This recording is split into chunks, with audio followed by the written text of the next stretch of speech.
This is a petition. There's a petition we have to the Fish and Game Commission. Today is April 15th. This is in preparation for a meeting that's on April 21st of this year in at the San Mateo Elks Lodge. Wish this would roll up. It doesn't seem to want to. There we go. So so far we've just had a session on April 1st about kelp history and recent kelp loss, and then on April 8th, the previous Wednesday, we had one on the Lovers Point urchin experiment. And then on April 8th, we had the one on Tankers Reef, also that same date. And then April 15th today, tax day. Hope you all done your taxes. Uh, we're going to talk about current restoration efforts and evolving policy and ocean conditions. And all the dates, we'll repeat it again today, is the 2023 MPA AM kelp restoration petition. We'll explain that. So who am I? I am Keith Rutzer. I'm with the California Kelp Restoration Corps, and we are a membership nonprofit, 501c3 California corporation. I'm the executive director. There are four other board of directors uh, in the nonprofit. So current kelp restoration efforts. So not much is really going on right now, except everything is going on. We have this area where we are going to harvest 92 acres of uh, urchins in this area and in an attempt to grow more kelp. Now, we have established this area since some of the previous videos you can watch about that and a treatment grid underwater. And the kelp right now, I went and surveyed it. It's only in that little section at the bottom. It's about half an acre in that spot. And part of the project is to harvest all the urchins within this green square and land them at there it disappeared at the Monterey Abalone Company, which is right here on the wharf. And then we will ranch them, which is to take them and feed them kelp and grow them up again at this little barge that is in the harbor. So the new regenerative fishery plan is to have the commercial divers collect the purple urchins, go after them with an airlift.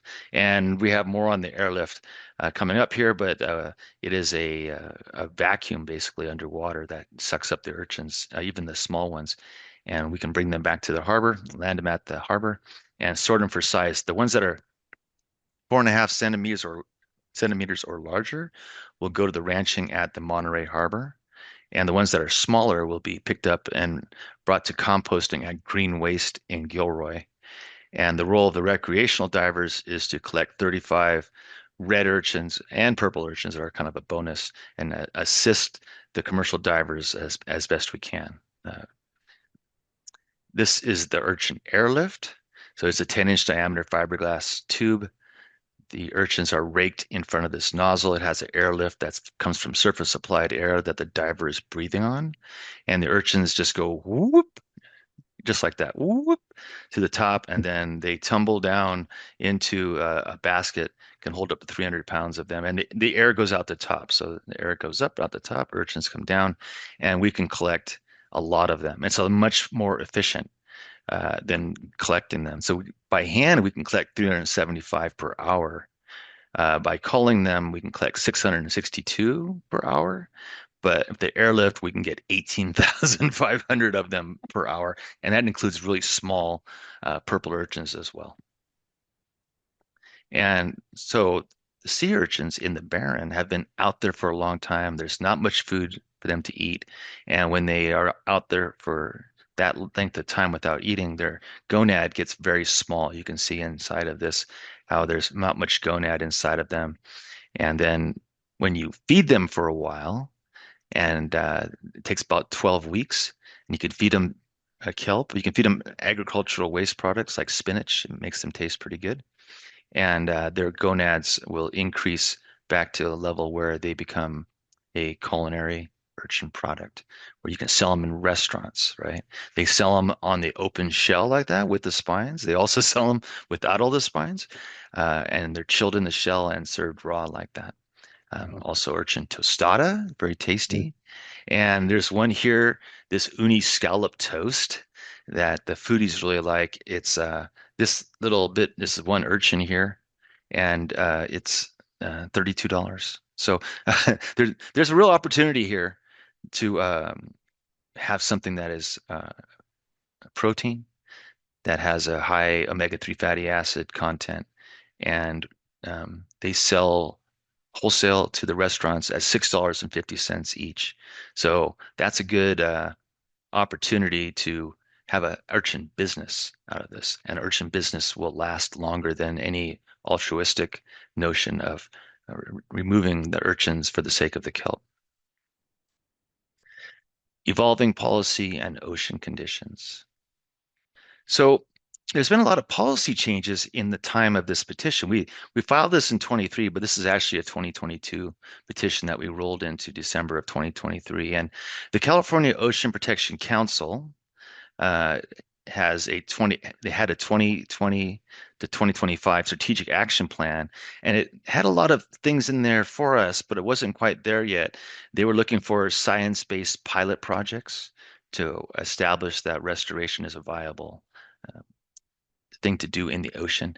It included a lot of monitoring, kelp mapping that was done by satellites, and it established the formation of a KRMP, which is a Kelp Restoration Management Plan. It was defined as their action plan. The California Ocean Protection Council is a cabinet level state agency. It's answers to Governor Gavin Newsom. And this is what their strategic action plan was, the 5-year plan before in 2025. And now they have a new plan for 26 to 2030. And what they say now in their action plan is that they want to make the kelp restoration management plan by 2027, and they want to restore at least 500 acres of kelp forest by 2030. So great. That's really good. But it even got better because after they issued their plan, they then revised it without telling anybody, but they revised it to what it is now. And what it is now is at least 2,000 acres of giant kelp forest by 2030. So even better. And that aligns really with what we're up to because that's our goal is 2,000 acres of giant kelp forest by 2030. The kelp restoration management plan, like I was saying before, has been in development for a long time. And there are groups, there's a community working group. It's composed of 22 different people, and we're not one of them, that established these rules with a science advisory committee, and there's also tribal engagement in that process. And they have made recommendations to inform the KRMP, and there's also on the ground research, which we were part of that research. We had a project at Tankers Reef that helped to provide some scientific basis for how we could remove urchins and restore kelp. There's a whole episode on that. You're welcome to see that. There's their current coming out of that is a 2025 to 2026. They're going to do drafting of the kelp restoration management plan, CEQA, which is a California Environmental Quality Act, I believe. It will be reviewed by that and some finalization. And now they have the final implementation peer review, regulatory process, and implementation is in this period here from 2027 to 2028. Now, for those of you keeping score, that's 3 years from now of when that could happen, right? 2028 is a long year, and we're just the beginning of 26. So, and this keeps slipping, and likely past its precedent, it will keep on slipping until they get to 2030 when they'll finally come around to doing the work that they want to do. So the kelp restoration management plan, great idea, probably not a viable process for work today. So one of our big things in Monterey is to restore kelp in the marine protected areas. And there's a different group for deciding whether we can go into marine protected areas or not. And that is determined by the MPA statewide leadership team, this group here, California Marine Protected Areas. And their policy changes, they have a new action plan too. And their action plan is to identify circumstances in marine protected areas in where restoration could be considered and developed a structured decision-making approach for case-by-case determinations regarding restorations in marine protected areas. So that's very helpful to have its own group to make that determination. Other thing we're asking for in our petition is artificial reefs. We want to have artificial reefs out there, sink a ship. It's always been something that we've wanted to do in state waters for more than 10 years, and it's never been allowed. But I think when we asked for this kind of drove something with the Ocean Protection Council, where they realized that people want to do this, and so they paid $5,500. I'm sorry, $550,000 to Sea Grant to develop a plan of where and when and how they're going to permit artificial reefs in California. They do them in Florida, but they've never done one in California before. The Yukon down in San Diego with you are, Tom, that is outside of state marine waters. And so they have no provision for how to permit something in state marine waters. Another policy change is the Ocean Protection Council. They developed a 30 by 30 plan, which is to restore by 2030, 30% of coastal waters that are durably protected and managed to sustain fundamental ecosystems, both intact and restored, and the diversity of life that they support. Great. But you have to have additional protections for these places. So right now they are saying they have an inventory of places that are durably protected of 21.9%. And kelp restoration, of course, improves biodiversity. And our new proposal, which I'll talk to you in a little bit about, is Sukilta, which adds less half of what is that?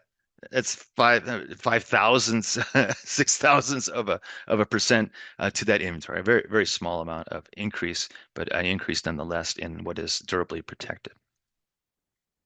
Another policy change is the Monterey Bay National Marine Sanctuary. There is an iconic kelp action plan. It was created in 2024, and it was recommended by the Sanctuary Advisory Council and researchers. I was the chair of the working group that created the other working groups, and we addressed the regional kelp loss through long-term health of kelp forest ecosystems in the sanctuary through three different branches: education, coordination with partners, research, restoration, and community engagement. And we are one of the people, the Giant Kelp Restoration Project is one of the groups that is to be helpful in doing the actual restoration work. And part of the deliberation of that was the Ocean Protection Council and Fish and Wildlife were on the advisory council, and we made the words in there, make sure that it said to advance kelp restoration beyond the pilot scale. Another policy change, and this actually predates any of those other things, is in 2021, President Joe Biden established the America the Beautiful program, which is, you can read the words there, is to have at least 30% of our land and waters by 2030 and give every child in America the chance to experience the wonders of nature. Wonderful idea.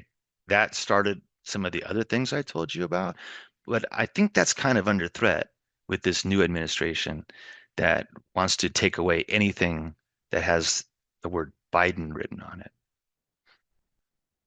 So this is a summary of the changes I just told to you. There's 7 of them here, and here's the last one, America the Beautiful. So some of the changes that are here, moving things up. So that's very positive direction for these changes, and we will bring these to the attention of the Fish and Game Commission at our meeting. Changing ocean conditions.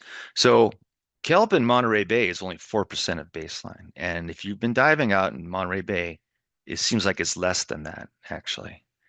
In Carmel Bay, much better, 6.3% of the baseline of the kelp is still remaining in these places. The kelp that we're seeing is transitioning from the perennial giant kelp to the annual species of bull kelp. And this is causing lack of kelp, is causing the southern sea otter population to decline. Now, this is really undocumented because the U.S. Geological Service is responsible for counting the sea otters, and they haven't counted them since 2019. And they keep saying there's 3,000 of them, but if you've been out there and you have a finger and you can point at them and count, you will believe, like I believe, that there's much less of them than there were before. The marine heat waves are coming more often and more intense than ever before. We had heat waves before, and they lasted from the spring to the fall. The one that happened in September of last year lasted 6 months. And you can see here it is coming in uh, February, and then it was pretty steady, and then it started moving around with cold water upwelling, and then it cooled down a little bit into this other area here all the way through March, and now we're in April, and it's continuing to do the same thing. It's kind of good news, bad news, maybe more bad news than good news. The thermal limit for kelp is about 58 and a half degrees, and when it's been up in this range, this temperature logger is at depth. It's at 35 feet of water. And when the cold water comes into that space, it makes it within the diving range. Normal diving range in Monterey is about 55 degrees. It puts it back in this range, but it's intermittent. This cold water is like sloshing in, lapping against the shore, and it makes it very difficult for kelp to grow. And so we've seen this, we're calling it blob number two. That what we saw before in 2014 to 2016 is kind of happening again. And we hope that it doesn't take shape and become permanent like that. There's also the threat of offshore oil drilling by the new administration, another threat. This is kind of a weird graph I wanted to share with you. We're, you'd have to look at this a little bit longer. It's kind of like a matrix. You see patterns come up, but this is the temperature in a curtain graph. So these streaks are heat waves, and they're at depth from 0 feet down to 35, where some of them are penetrating down here and being warm, and the temperature is indicated by the color. So when you see these stripes, and this is very warm, but also kelp needs sunlight to grow. And so this other graph on the bottom here is an indication of how many lumens there are. And when there's this period where we have a thick thermocline, you get very little sunlight at depth. So kelp restoration management petition. I'm going to try to do it pretty quickly here in 10 minutes. So we're going to get through it here. I've already done it a couple times. If I don't do it right, you can watch another one. I'm going to go fast.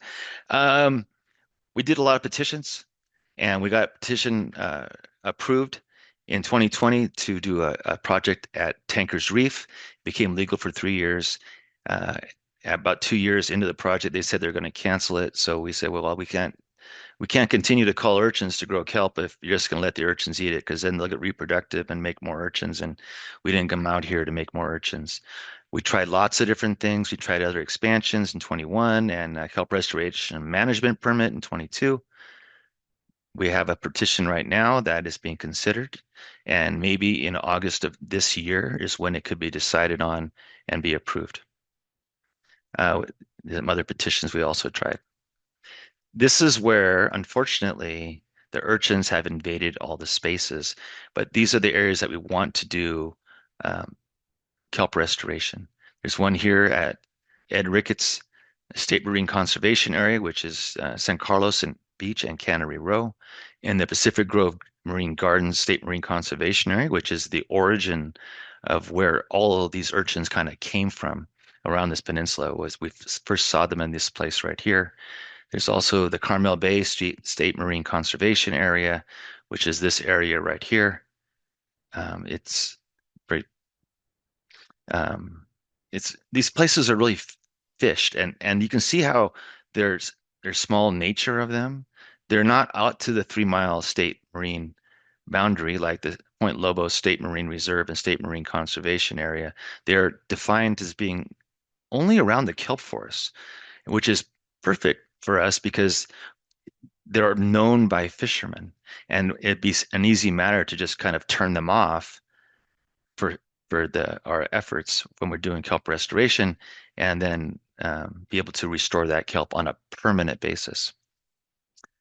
So there was a guide that was part of the Decadal Management Review that said that in these spaces, this is the most highest priority place where we think kelp could be grown. And the red is by the legend here is the most desirable places, and the ones that are green are very low desirable places to do this. And the places where we want to go is where like the red one here, and Cannery Row is in yellow over here. And Carmel Bay State Marine Conservation Area is where the scientists think that this is the probably the highest priority to do kelp restoration. So we are in alignment with that.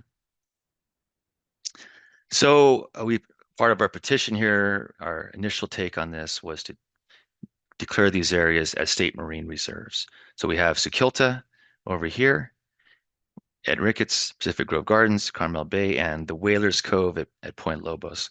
Everybody saw that get devastated. So that's a place we want to go do some work and make them into reserves.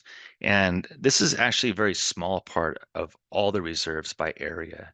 It's a total of 2,410 acres, more than the 2,000 that they wanted to the minimum goal of the Ocean Protection Council, but still only less than 0.5% of all the marine protected areas that are currently in the inventory. So what is our proposal about? Go over it rather quickly, but we want to cull the urchins like we were doing before recreationally with little hammers, baiting and trapping the urchins. We set a trap there and put a little bait in there, and the urchins will fill the entire trap with urchins. And that's a little smarter. Have them come to us instead of us chasing them around. We want to involve commercial urchin fishermen. They harvest the purple urchins for the urchin ranching effort using that airlift and manage acid weed. Acid weed has become very prevalent when you remove when kelp is removed and the urchins take over the space. You remove the urchins, you get a lot of acid weed. Acid weed is very detrimental to kelp, but it's kind of good because the urchins eat that instead of the kelp. So the idea is to manage that. So by removing some of it and let the urchins eat it, it dissolves their teeth and makes them unable to eat kelp. So it's a good management tool for urchin. Removing invasive species, we find them on our site all the time. There's a bryozoan. There's also Sargassum horneri, like you were saying, Tom, down in San Diego, and we have it here. I was just on Sunset Beach last week, and I found it on the beach over there. So we want to be able to have a rapid response to that and remove invasive species where we can. Plant kelp, outplanting kelp, transplanting it. When we find it on the beach, we can put it back in the water, things like that. Use that as a method to spread spores more widely. And then kelp canopy management by pruning. So when you prune kelp, it's like apples. The more you prune it, the more apples you get. So you have to kind of manage the kelp canopy, trim off the top, and throws up another stipe. It makes it reproductive, and that is historically how the kelp flourishes within the space for millennia, is by pruning it. We also want to suspend the fishing in the restoration MPAs. So that was our take, is we don't want to have fishermen randomly removing parts undocumented in the place and just endangering all the divers in doing it. It's just in a de facto kelp restoration project, it's just another stressor. It's just another confounding variable that if you can stop it, you should stop the fishing that's happening in the space. We want to do artificial reefs. These are some artificial reef structures that were put down in Santa Barbara and down in Mexico. And they're interlocking structures that kelp can grow on top of and perform an artificial reef. So artificial reefs are also useful for stopping beach erosion and combating sea level rise on sandy beaches, which is where we want to go with Sikilta and the Carmel Bay. We also want to put buoys down in the space, wayfinding. The hardest part with kelp restoration we find is just knowing where in the world you are. And so we have to put cables down and buoys to help people be able to navigate to the spot and do the work. And we want to have and adopt a reef program that is exclusive to long-term stakeholders like us, that we are able to organize the effort without having to worry about someone else coming in and working in the same space and kind of doing it wrong because they don't know better. But some of this could be accomplished through a permitting structure where there's only one exclusive permit holder. We want to establish a new kelp restoration portal in the California Department of Fish and Wildlife permit portal where it's made for kelp restoration. You just kind of modify it, has a different decision tree which determines where you're going to go and what tools you can use to do the kelp restoration. And let that be the way that kelp restoration continues all down the coast. And something similar we're proposing to be done for tribes. It's not in our proposal, but it's something we've talked to the tribal committee about, and doing something similar to this so that the tribes have their own way of having a permit, that they don't have to have specific exemptions in marine protected areas, that they can do their subsistence and ceremonial take wherever they determine that is beneficial to their preservation of their culture. So we put this out there and we got objections. So the objections were from Monterey Abalone Company, which pointed out that they can't harvest in the state marine reserves. And the recreational fishers determined that if you made these places into state marine reserves, then we'll never get them back. It's too hard of a process. So we said, okay, well, let's not make these into state marine reserves. Let's keep them as state marine conservation areas. And while a permit is active, then we will suspend the fishing in those areas. And this aligns, another thing we did was to try and align our kelp restoration permit with the kelp restoration management plan, which is being developed by them. So when they finish their plan, there's already a legal structure in place for it to be implemented. But what happened in their pushback was that they thought that if we have these state marine conservation areas where there is whether they can fish or not is based on a permit, that they wouldn't know when it was in effect or not. They said that the intermittent uh, suspension of fishing in those areas is just too confusing for them. So we're back to reserves again.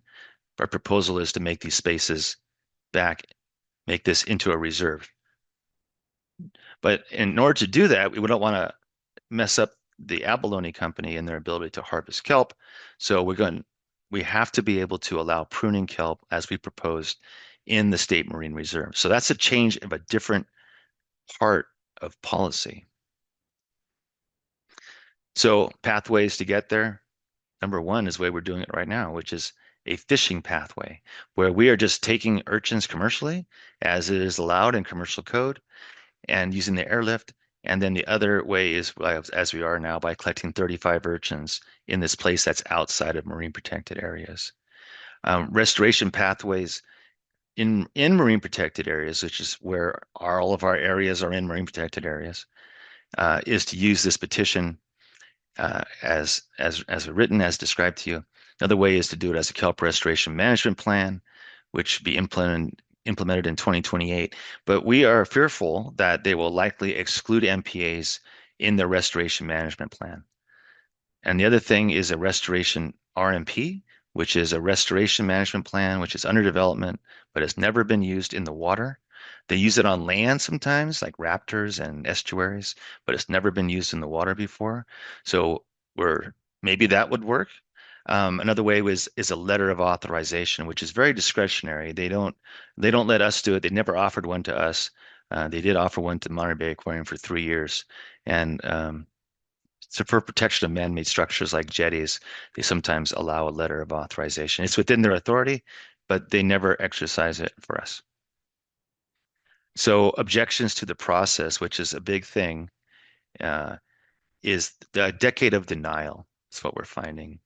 And the Department of Fish and Wildlife has really kind of thought that this was going to cure itself, and it didn't. And when we worked at the Tankers Reef project and they shut it down for us, it was really a betrayal of all the public and of the divers that put all their time and effort into it and volunteered to get certified and to go out and do the work, and just to watch it all get eaten by urchins. That's horrible that they did that deliberately during an El Nino, that kind of activity. And that destroys the biodiversity. And the reason why they said they did that was because they wanted to see if when the hammers stop, would the urchins come back? And of course they do. I mean, kelp restoration is a long process. It's 100 year, at least 10 years, to get it going, and then you'll keep renewing it. And it's not a 3 year project. And the MPA goal is conservation of biodiversity and not a suicide pact where